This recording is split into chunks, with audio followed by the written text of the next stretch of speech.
जी हाँ, दिल्ली के अंदर में जिस तरीके से लव जिहाद दिल्ली के अंदर ही नहीं अब पूरे भारतवर्ष के अंदर में फैला हुआ है। मेरी दोस्त थी सबाना, उसने मुझे उस लड़के से मिलवाया था। उसने मुझे उसका नंबर दिया था। उसी टाइम मार्च से मेरी बात शुरू हुई थी। सर उस टाइम तो मुझे ऐसा लगा था ना कि ये भेड़ियों को चांद से खत्म कर दें ताकि वो किसी को छूने लायक ना रहे। मुझे वो जंगल में ले गया था, वहाँ उन्होंने मुझे धक्का दिया और वो मेरा रेप करने लगा। उसका दोस्त भी वहीं था, मैंने उसे धक्का दिया, उसके दोस्त के कपड़े भी फट गए थे।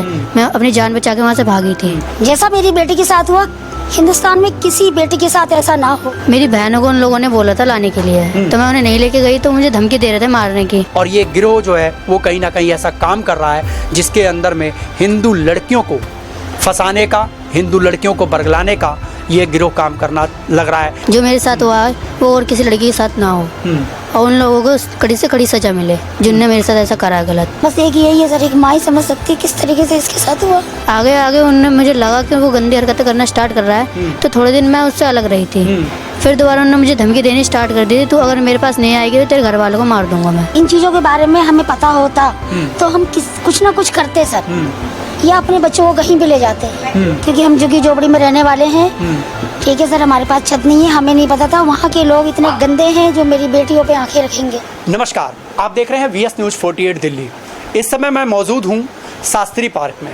जी हाँ, शास्त्री पार्क दिल्ली का वो शास्त्री पार्क, जैसा कि मैंने आपको पहले भी बताया कि इसी शास्त्री पार्क से एक मामला निकल करके आता है जिसको कहा जा सकता है लव जिहाद का मामला।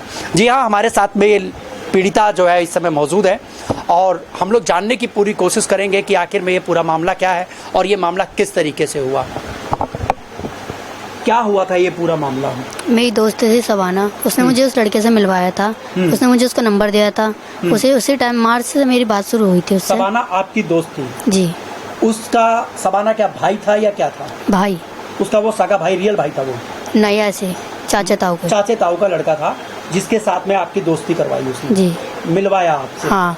तो कब का ये पूरा मामला, कब मिलवाया था आपसे? मार्च में मुझे मिलवाया था उन्होंने। मार्च में मिलवाया था? हाँ। मार्च कब की, मतलब मार्च में कैसे, पहले मार्च में या दूसरे लास्ट में जा करके, कितने मार्च की बात? पहले मार्च में, मतलब शुरुआती जो महीना चालू होता है मार्च। हाँ। उस समय से लेकर के और आज जो है वो अगस्त चालू हो चुका है और आज 1 अगस्त है। तो क्या मामला हुआ आपके साथ में कि जो आपको जब विश्व हिंदू परिषद वालों ने जब आपको देखा, आपको रोड के ऊपर में आप पड़े थे, तो ये मामला कैसे निकल करके आया सामने? कब आपके इनसे मुलाकात हुई? मेरी मुलाकात इनसे 28 तारीख को हुई थी। 28 तारीख को? जी। कहाँ पर आपकी मुलाकात हुई थी? डेयरी के पास। डेयरी के पास में मुलाकात हुई। आपने उनसे क्या क्या बातें बताई अपने बारे में, कैसे हुआ था क्या? मेरी बहनों को उन लोगों ने बोला था लाने के लिए, तो मैं उन्हें नहीं लेके गई, तो मुझे धमकी दे रहे थे मारने की। आपकी बहनों को उसने बोला था कि आप अपनी बहनों को लेकर के आओ? जी। तो आपकी जो बहनें हैं उनको लेकर के जाने की बात चल रही थी? हाँ। कि आप लेकर के आओ? हाँ। अगर नहीं लेकर के आओगे तो मारने की धमकी दी थी। जान से मारने की? लड़के का नाम क्या था? आसिफ। और आसिफ के साथ में आपका मार्च से आपका अफेयर चल रहा था? जी। एक दोस्ती चली, फिर दोस्ती के बाद अफेयर हो गया। हाँ। मुलाकात करवाई गई।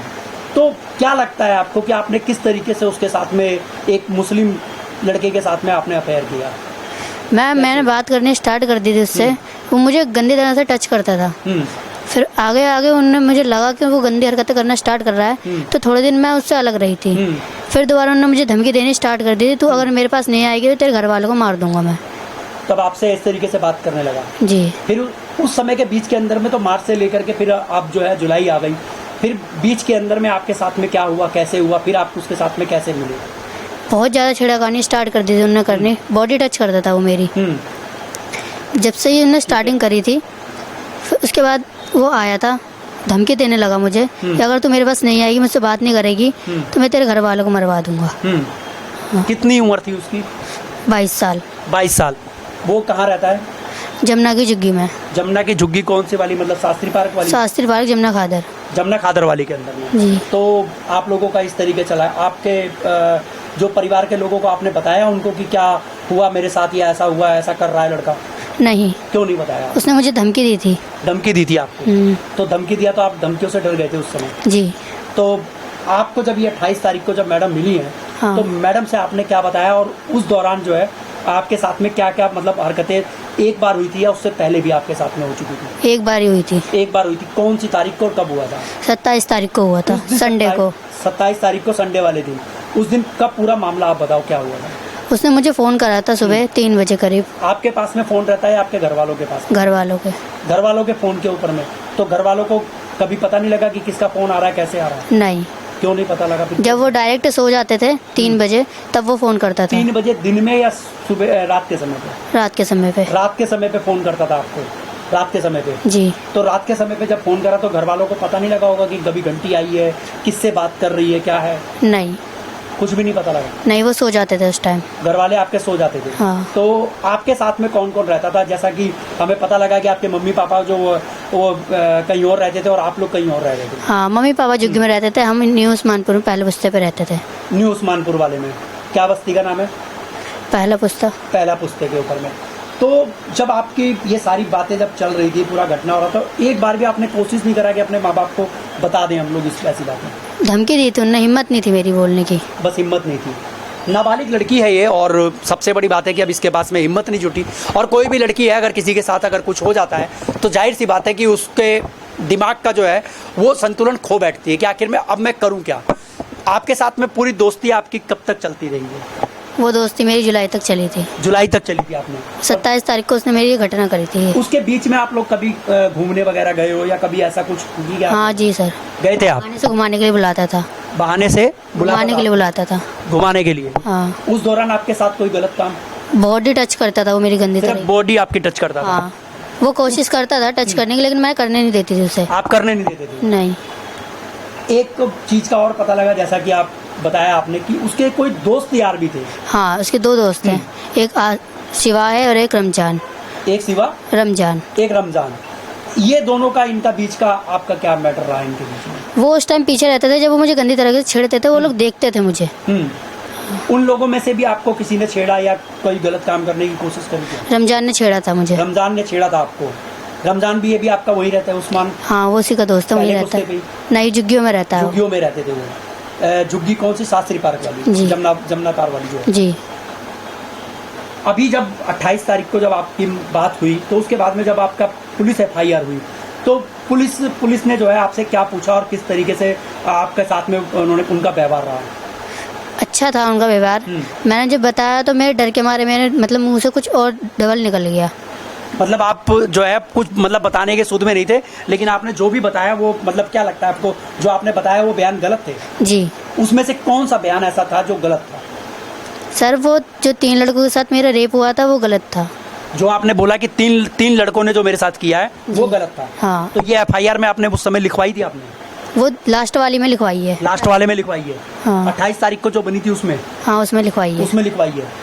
तो आप जब वहाँ पे FIR लिखवा दी तो उसके बाद से पुलिस वालों ने कोई एक्शन लिया क्या उनके खिलाफ? अभी नहीं, कोई एक्शन नहीं लिया? किसी तरीके का भी कोई एक्शन नहीं? पहला FIR आप लोगों की कहाँ पे हुई थी? मंडावली थाने में। मंडावली थाने के अंदर में पहली FIR जी। वो 28 तारीख को हुई थी? हाँ। और जो शास्त्री पार्क वाला जो थाना आपका पड़ता है वहाँ पे कब गए थे आपने? बस 29 तारीख को। वहाँ 29 तारीख को गए? 29 तारीख को वहाँ पे फिर आप दूसरी FIR लिखी गई? जी। वहाँ पर क्या बात बताई गई? क्या बताया? वहाँ मैंने ये बताया कि मेरे साथ एक लड़के ने रेप करा था। एक लड़के ने? हाँ, मुझे वो जंगल में ले गया था। वहाँ उन्होंने मुझे धक्का दिया और वो मेरा रेप करने लगा। उसका दोस्त भी वहीं था। मैंने उसे धक्का दिया, उसके दोस्त के कपड़े भी फट गए थे। मैं अपनी जान बचा के वहाँ से भागी थी। कौन से दोस्त के कपड़े फटे थे? रमजान के। रमजान के कपड़े फट गए थे। और एक और दूसरा एक और लड़का था, क्या नाम था? वो उस टाइम वहाँ पे नहीं था। 2 ही जने थे उस समय? हाँ। 2 जने थे उस समय। और आपने बताया था कि 3 लड़कों के साथ में रेप हुआ? वो जब रहता था वो गलत था। वो गलत आपने बता रखा था? हाँ। ये बयान गलत था। तो फिर अब किस तरीके का आपको क्या लगता है कि आप क्या कार्रवाई मांगते हो? आप कानून से क्या मांगना चाहते हो? मैं इंसाफ मांगना चाहती हूँ। जो मेरे साथ हुआ है वो और किसी लड़की के साथ ना हो, और उन लोगों को कड़ी से कड़ी सजा मिले जिनने मेरे साथ ऐसा करा है गलत। और एक मैम है SI पारुल मैम, उन्होंने मुझे धमकी दी थी कि अगर तुम ऐसा नहीं बोलोगी तो तुम्हारी मम्मी पापा को बंद करवा मतलब देंगे। कैसा नहीं बोलोगी? क्या बोलने के लिए मना किया था SI मैडम ने? कि तुम्हारी मम्मी पापा बजरंग दल वालों से जुड़ी हुई हैं। ऐसा नहीं बोलोगी? हाँ। किसके, कहाँ पे नहीं बोलने के लिए बोला? वहाँ कोर्ट में। कोर्ट में? कि बजरंग दल वालों के साथ में जुड़े हुए हैं इसलिए हम मतलब नहीं बोलना है ये? हाँ। कि आपके मम्मी पापा उनके साथ जुड़े हुए हैं? नहीं, ये बोलने के लिए बोला है उन्होंने। इन्होंने बोला ये? हाँ। कि ऐसे बोलो? हाँ, जबरदस्ती कर रहे थे मुझसे। अच्छा, तो बजरंग दल के मतलब क्या, उनका क्या रिलेशन था कि बजरंग दल का बताएंगे, या उनका क्या व्यवहार क्या? वो लड़कों को छुड़वाना चाहते थे। लड़कों को छुड़वाना चाहते थे वो? जी। ऐसा ही क्या नाम बताया? SI पारुल मैम, और ये कौन से थाने का है? शास्त्री पार्क। शास्त्री पार्क थाने का है। तो आपने जिस तरीके से बताया कि आप जो है कड़ी से कड़ी सजा की मांग करते हैं, जी ये बड़ा विचित्र थोड़ा सा मामला है। और जिस समय शायद ये सुध बुध खो गई होगी उस समय जो है FIR के अंदर में कुछ इसने जो है वो अलग बता दिया है, लेकिन इसका कहना है साफ साफ कि मेरे साथ जो है वो रेप किया गया, और रेप करने वाला जो है वो इसकी जो फ्रेंड थी शबाना, उसका भाई, नाम क्या उसका? आसिफ नाम है। और आप समझ सकते हैं कि ये किस तरीके का एक षड्यंत्र है। इसके अंदर में और भी लोग मिले हुए हैं। अब मैं आपको बताता हूं वो किस तरीके से। आप लोग जब मार्च से लेकर के और जुलाई तक आप लोग कहां मिलते थे और कैसे कैसे मिलते थे? कैसे? जुग्गियों के बाहर भी मिलते थे हम। वो मुझे घुमाने के लिए लाल किले, जमा मस्जिद, ऐसे ऐसे जगहों पे लेके गया है घुमाने के लिए। और अब लेकर के जाता था वो? मेरी दोस्त सकीना है, वो उसके घर पे भी मुझे लेके गया था। सकीना कौन है ये? मेरी दोस्त है। आपकी दोस्त है जो? हाँ। उसके घर पे लेके गए? हाँ। आप लोग किसके घर पे जाकर के रहते थे और फोन पे कैसे कौन बात कराता था फिर आपकी? फोन पे सोनिया आंटी है, वो मेरी बात करवाती थी। सोनिया नाम है उनका? हाँ। वो माउंटन है या? मोमडन है। वो माउंटन ही है, नाम उन्होंने सोनिया रखा हुआ? हाँ। या सोनी बोलते हैं? सोनी बोलते हैं। सोनी बोलते हैं उनको। तो वो अपना कमरा देती थी वो आप लोगों को वहाँ पे बैठने रुकने? कमरा सकीना देती थी। कमरा सकीना देती थी। और सोनिया का क्या मैटर था? वो फोन पे बात करवाते वो थे। सिर्फ फोन पे बात कराती थी। लड़के के पास फोन था? हाँ, लड़के के पास फोन है। लड़के के पास फोन था। तो फिर सोनिया का क्या मैटर हुआ उसको? उन्होंने जब मुझे धमकी देना स्टार्ट करी थी तो मुझसे बात नहीं करेगा, तो एक बार मैंने उनके फ़ोन से कॉल करी थी सोनिया आंटी के, तो उसी बात से वो उनके फ़ोन पे कॉल करने लगा। उसके बाद से उनको फोन करने लग गया? हाँ। सोनिया आंटी से तुमने जो है उनके फोन से आपने बात करी? एक बार ही करी थी। उसके बाद से वो उनके पास वो फोन उनके करने फोन- लगा? आपके पास में फोन नहीं करता था? नहीं। उनके फोन पे फोन करता था सोनिया जी के? वो माउंटन थी वो? जी। फिर उसके बाद से आप लोग जो सकीना जिसका बता रहे हो, आप उनके घर पे मिलते थे आप लोग? जी। कितना समय व्यतीत करते थे? सवेरे कितने बजे निकलते थे? दोपहर के 2 बजे निकलते थे, शाम के 6 बजे घर पे आती थी। शाम को 6 बजे घर पे? उस दौरान अपने घर वालों से किसी से भी कोई बात नहीं करी आपने नहीं। कि मेरे साथ ऐसा हो रहा है या मैं वहाँ जा रही हूँ? क्या बता के जाते थे घर पे? मैं ये बताती थी कि मैं पार्क घूमने जा रही हूँ। हाँ। सिर्फ पार्क घूमने जाते थे? जी। महीने में कितनी बारी आप उससे मिलते थे? 3-4 बारी मिल लेती थी मैं। 3-4 बारी महीने के अंदर में मुलाकात हो जाती थी? जी। मुलाकात कर उस दौरान आपके साथ में कोई शारीरिक संबंध वगैरह बनाया गया था? मैंने नहीं बना दिया था, वो कोशिश करता था बहुत। कोशिश करता था वो, लेकिन आपने मना नहीं कर बना दिया। तो जो 28 तारीख को आप अपना सुध बुध खोए बैठे यहाँ पे आप मिले हो, तो ये 27 तारीख को जब आप मिले थे, 28 तारीख को तो आपका FIR हुई थी, लेकिन जो 27 तारीख को आप मिले हो, तो 27 तारीख को उस दिन की घटना के अंदर में क्या 27 तारीख को आपके साथ में कुछ गलत काम किया गया? जी, मेरे रेप करा गया था उस टाइम। ये आपने बताया था FIR के अंदर में? हाँ, मैंने 27 बताया। तारीख वाली बात में? जी। उसके बाद में आपका मेडिकल हुआ? आपका हाँ, हुआ था। मेडिकल में आ गया आपका? हाँ। मेडिकल की रिपोर्ट आ गई या नहीं आई? रिपोर्ट अभी पता नहीं आई। अभी नहीं आई? बताया नहीं। FIR आपकी हो चुकी है? जी। FIR हो चुकी है। मांग अगर बात करी जाए मांगने की, कि आखिर में मांग अगर चाहे तो आदमी अब क्या मांगे?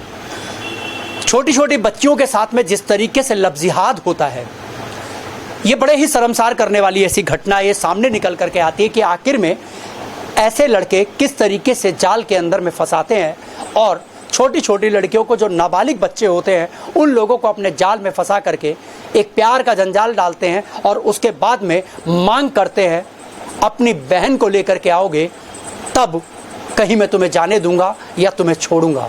मांग कर देते हैं अपने उसके परिवार के अंदर में उनकी बहनों के लिए। ऐसा ही इस लड़के ने भी किया। लड़के ने बोला कि तुम अपनी बहनों को बुलाओ, नहीं तो मैं तुम्हें जान से मार दूंगा। इस तरीके की धमकी देना आखिर में कौन से कानून के अंदर में लिखा हुआ है? और आखिर में ऐसी हमारा जो लचीला जो कानून है, कहीं ना कहीं ये इस मामले को दबाने की जरूर कोशिश कर रहा होगा, उनको छुड़ाने की कोशिश कर रहा होगा। आखिर में ऐसे मामले अगर लगातार बढ़ रहे हैं तो ये किस कारण बढ़ रहे हैं? शायद मुझे बताने की अब जरूरत नहीं पड़ेगी। क्योंकि सभी को पता है कि कहीं ना कहीं हमारे देश का जो कानून है वो बहुत ज़्यादा लचीला है।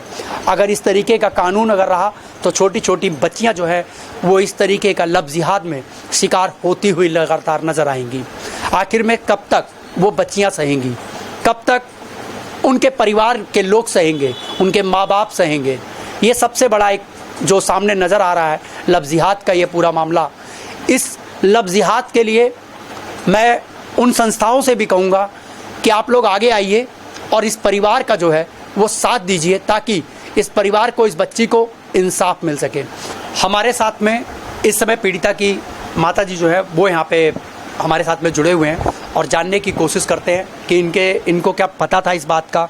मार्च से लेकर के और अभी तक जो जुलाई गया है, इसके अंदर तक जो है वो लगातार लड़की जो है वो किसी और के अफेयर में थी और आखिर में इस तरीके का मामला जब दिल्ली से निकल करके आता है और जब उन परिवार वालों को पता लगता है तो इनके परिवार वालों की स्थिति जो है वो बड़ी निंदनीय जो है वो हो जाती है। अब इस समय जो है पीड़िता की माता जी हमारे साथ जुड़ी हुई हैं, जानने की कोशिश करते हैं। नमस्ते। जय श्री राम। आपको क्या पता लगा कि आपकी बेटी जब मार्च से लेकर के उस लड़के के साथ में जो है वो अफेयर में रही, आपको लोगों को कुछ भी पता नहीं लगा? जी नहीं सर, हमें कुछ नहीं पता चला सर। कुछ नहीं पता लगा? जी नहीं सर, अगर इन चीजों के बारे में हमें पता होता तो हम कुछ ना कुछ करते सर, या अपने बच्चों को कहीं भी ले जाते, क्योंकि हम झुग्गी झोपड़ी में रहने वाले हैं। ठीक है सर, हमारे पास छत नहीं है, हमें नहीं पता था वहाँ के लोग इतने गंदे हैं जो मेरी बेटियों पे आंखें रखेंगे। मुझे इन चीजों के बारे में पता ही नहीं था सर। अब ये मामला एक सहेली ने जो है वो अपने भाई से मिलाया, रिश्तेदार से मिलाया जो उसका भाई लगता था। जी सर। और उसके बाद में फिर ये अफेयर चालू हुआ। जी सर, वहाँ पे ये सवाना नाम की लड़की रहती है, उसकी माँ भी है। ये 2 लड़की हैं और माँ है, और ये मुसलमान है सर। ठीक है सर, तो वो माँ भी वही काम करती हैं और बेटियाँ भी। जबकि उसकी बेटी, मैंने वहाँ पे जब छानबीन की थी, पूछा था, जब मुझे इन चीज़ों के बारे में पता चला तो उन्होंने बोला वो मतलब नशा वशा भी करती है। और 2-2 बजे उसकी माँ के पास आदमी आते हैं। उस दौरान मैंने अपने बच्चों को बहुत रोकने की कोशिश की सर, मगर मुझे नहीं पता था वही लोग मेरी बेटी के साथ ऐसा कर देंगे। ठीक है ना सर, मैं सोच भी नहीं सकती थी।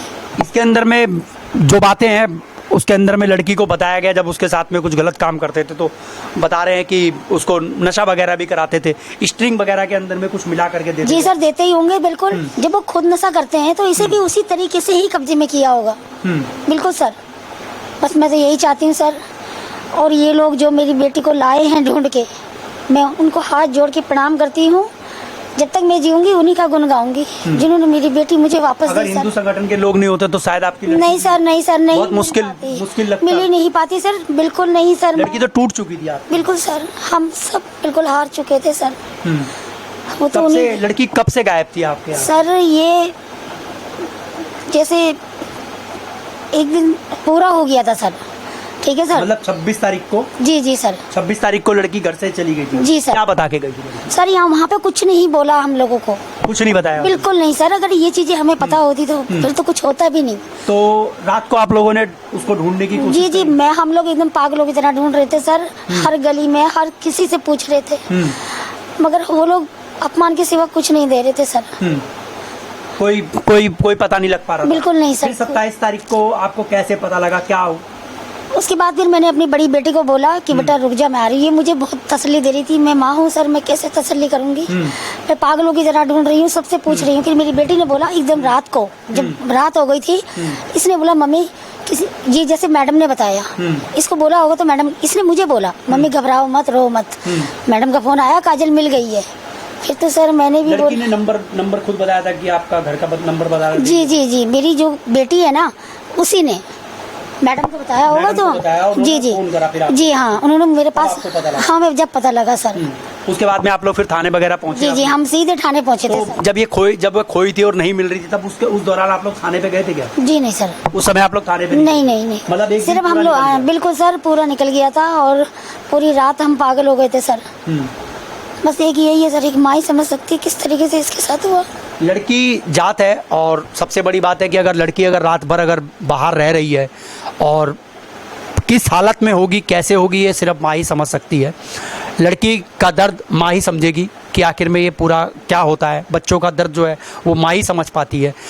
जब पूरा दिन निकल जाता है तो आप ये समझिए कि किस तरीके का माँ का दिल होगा कि वो उतने समय तक रुकी रही। लेकिन जैसे ही उनके पास में फ़ोन आया तो उनकी तो दुनिया ही उजड़ चुकी थी कि आखिर में ये क्या हुआ। जिस चीज़ का बिल्कुल भी भनक ना हो और एकदम से वही चीज़ अगर सामने निकल करके आ जाए तो आप समझ सकते हैं कि पैरों तले ज़मीन जो है वो खिसक जाती है। एक माँ, एक परिवार, एक बाप के, एक भाई के दिल पर क्या गुजरती होगी, ये शायद समझाने की ज़रूरत नहीं होगी, क्योंकि हम भी खुद ऐसे हो चुके हैं इस समय बात करते करते कि वो दर्द क्या होगा। लेकिन सबसे बड़ी बात है कि इस पूरे केस को जो है बड़ा समझने वाला केस होगा और इस केस के ऊपर में कहीं ना कहीं जो है वो छानबीन होनी चाहिए और ऐसे कसूरवारों को कड़ी से कड़ी सज़ा मिलनी चाहिए, जिसमें से 2 अभियुक्त जो हैं वो अभी पुलिस की हिरासत में है, जिसमें से एक लड़के का नाम जो है उसको पुलिस ने अभी हिरासत में नहीं लिया है, उससे भी पूछताछ होनी चाहिए और जो सोनी नाम की जो लेडीज़ है, महिला है, उससे भी पूछताछ होनी चाहिए। और जो कि इसके अंदर में जिस तरीके से ये कई नाम निकल करके आए हैं, तो एक तरीके से ये कहीं ना कहीं ये लगता है कि ये पूरा गिरोह है और ये गिरोह जो है वो कहीं ना कहीं ऐसा काम कर रहा है जिसके अंदर में हिंदू लड़कियों को फंसाने का, हिंदू लड़कियों को बरगलाने का ये गिरोह काम करना लग रहा है। इनके पूरी छानबीन इनके ऊपर होनी चाहिए कि कहीं ऐसा मामला तो ये नहीं कि आज इस लड़की के साथ और कल किसी और लड़की के साथ ऐसा ना हो।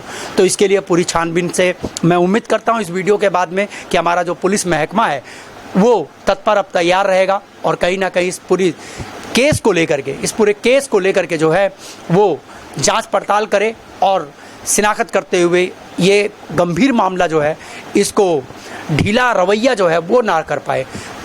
कानून से क्या मांग करते हैं? सर मैं कानून से ये चाहती हूँ मेरी बेटी को इंसाफ मिले। जैसा मेरी बेटी के साथ हुआ, हिंदुस्तान में किसी बेटी के साथ ऐसा ना हो। बस मैं ये चाहती हूँ मेरी बेटी को न्याय मिले।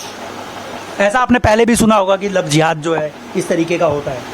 जी सर, बहुत से लोग ऐसे हैं उस समय आपके मन में क्या आया होगा जब पता लगा होगा कि लड़की जो है एक मुसलमान लड़के के साथ में? सर उस टाइम तो मुझे ऐसा लगा था ना कि ये भेड़ियों को हम चांद से खत्म कर दें ताकि वो किसी को छूने लायक ना रहे।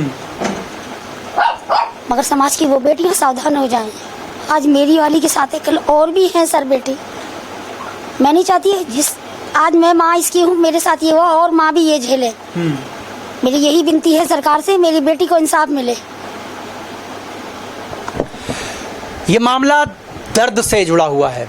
ये ऐसा मामला है, अगर इसके दर्द की अगर बात करी जाए तो शायद आप लोग इसका अंदाज़ा नहीं लगा पाएंगे। ये अंदाज़ा ही एक ऐसा अंदाज़ा होगा जिसे दर्द बयां किया जाता है। और माँ की एक पीड़ा है, माँ का एक दर्द है। माँ किस तरीके से अपने बच्चे को पालती है, पोसती है, बड़ा करती है और उसके बाद में जब ऐसे दरिंदे जो हमारे समाज के अंदर में पनप रहे हैं और जैसे समाज के अंदर में इन लोगों ने गंदापन फैला रखा है, ऐसे लोगों को कहीं ना कहीं कड़ी से कड़ी सज़ा होनी चाहिए। बाकी इस पूरी खबर को लेकर के आप लोग क्या कहना चाहेंगे? आप लोगों में कमेंट बॉक्स में आप लोग कमेंट जरूर कीजिएगा और इस वीडियो को ज़्यादा से ज़्यादा शेयर कीजिए ताकि समाज की कई ऐसी बहनें, कई ऐसी बेटियाँ, कई ऐसी बहनें जो हैं वो सुरक्षित हो सकें। और जब सुरक्षित होंगे तभी तो कुछ हमारे देश का, समाज का कहीं ना कहीं कुछ ऐसा हिस्सा जो है वो सही रहेगा जिसके अंदर में आज पूरे देश के अंदर में लव जिहाद जैसे मामले लगातार पनप रहे हैं, लगातार बढ़ रहे हैं। ऐसे मामलों के ऊपर में आप लोग कमेंट जरूर कीजिएगा और इस वीडियो को ज़्यादा से ज़्यादा शेयर कीजिएगा। मैं आपका दोस्त व्यास कुशवाहा अपने कैमरामैन समीर के साथ। जय हिंद, जय भारत।